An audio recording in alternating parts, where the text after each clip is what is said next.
Before I begin, I want to make something clear. I've seen the trailer. I like what James Gunn is doing. Just because this is different from what he's doing doesn't mean I'll automatically dislike what he makes. I love the Suicide Squad movie. I love Creature Commandos. I think he's going to do a great job. I just think I could do a pretty good job too. And in another direction from what he's doing. I'd also like to thank Superframe. I liked his Superman video and it inspired me to give my own twist on the Man of Tomorrow. Now, on to the video. We start off with the trailers.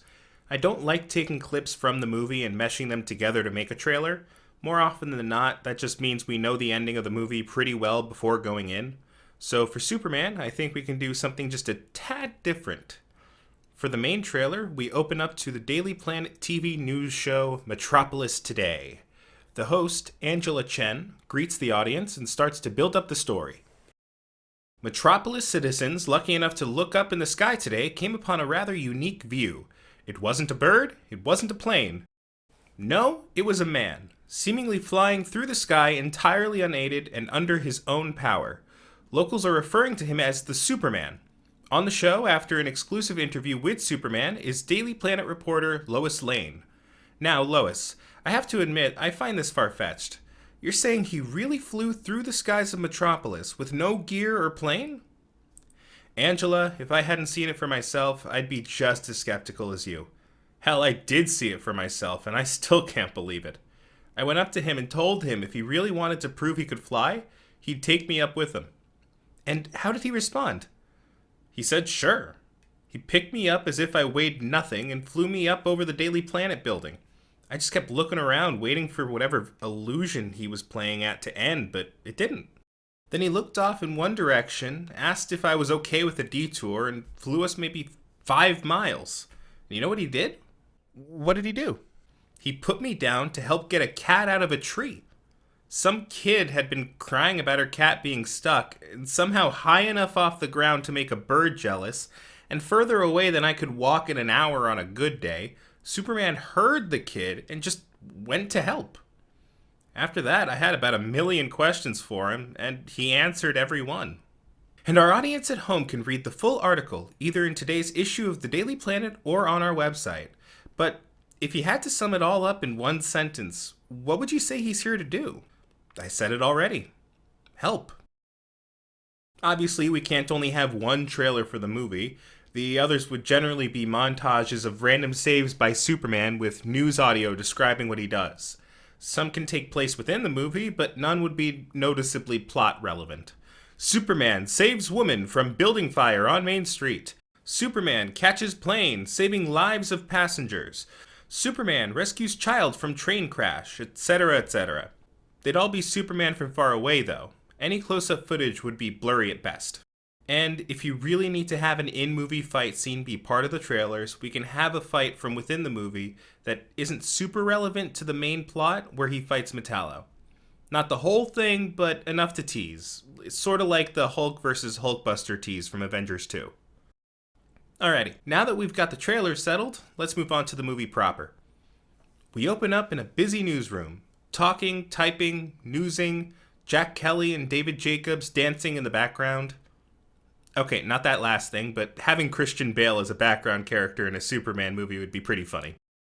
Now, for real, busy newsroom, and in walks Lois Lane, top dog, bar none, of the newspaper. People make way for her as she heads into Perry White's office. Lois. Perry, I've got a story I need you to sign off on. Perry. Ah, Lane, good you're here.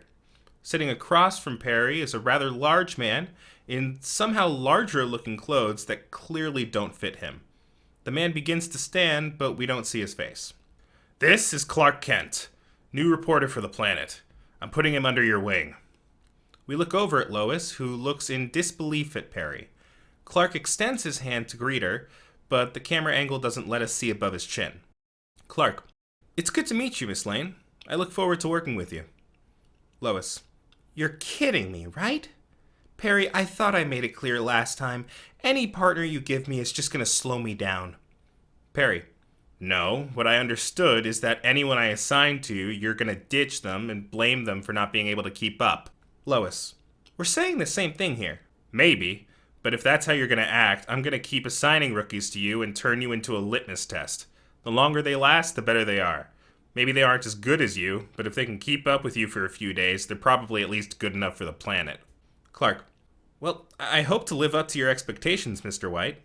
Kent: only competition calls me Mr. White. Anyone who works for me calls me Perry. Them's the rules. Last a week with Lane and you can call me Perry for the rest of your life. Where'd you even get this guy? He doesn't look much like a local.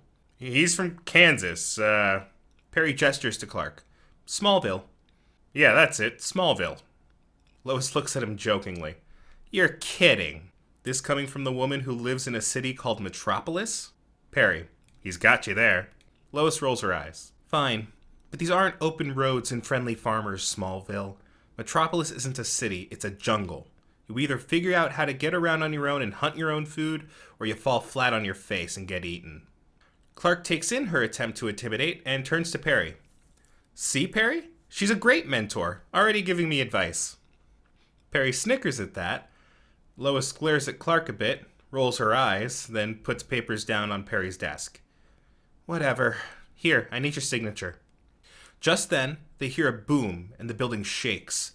Out Perry's window, an explosion can be seen a couple miles away. Lois drops everything and rushes for the elevator. We see Clark try to run after her, but he trips over a desk. Lois gets to the elevator and pushes the button for the bottom floor, not waiting for him.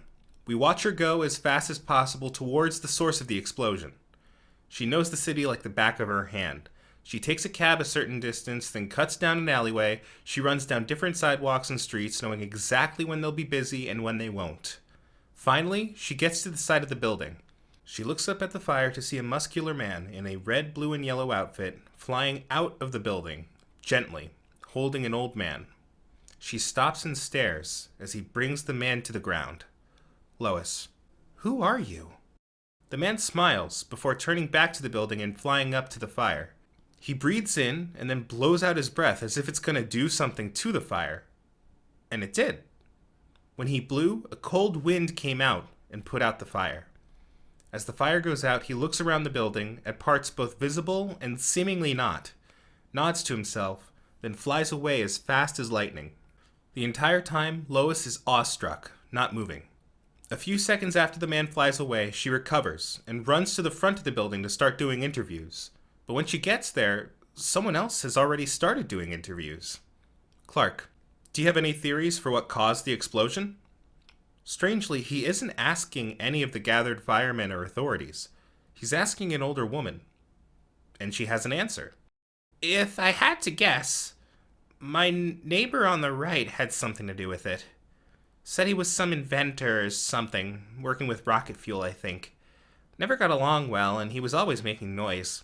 I asked him not to bring work home with him since it sounded dangerous, but I suppose he thought he knew better. Thank you so much for telling me. I realize your first priority right now is to see if your belongings are okay. Would you mind if I called you again in a day or two to ask further questions? Of course. Here's my number. Now, if you'll excuse me.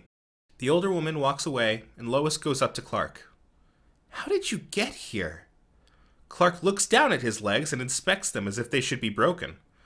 Oh my goodness! It's a miracle! I can walk again! Don't play with me. How did you get here faster than me? I know this city better than anyone, especially someone who hasn't been here longer than a month at best. Clark looks at her with a more wholesome smile. I look at this city a different way than you do. The explosion probably messed up the rhythm of traffic, and your normal methods ended up not being the fastest route. I just took a few gambles and they paid off. Now, come on. We should ask the firemen some questions. Clark walks away towards the firemen. Lois looks at him funny and follows. End of the first scene, I guess. First few scenes, sort of setting up the movie. And yes, there's a reason I want to keep Clark's face hidden. Don't worry, I'll get to it. For now, if you liked it, feel free to like, comment, subscribe, all that good stuff. And if you didn't like it, feel free to insult me any way you want in the comment section. I'll probably feel bad if you like that sort of thing.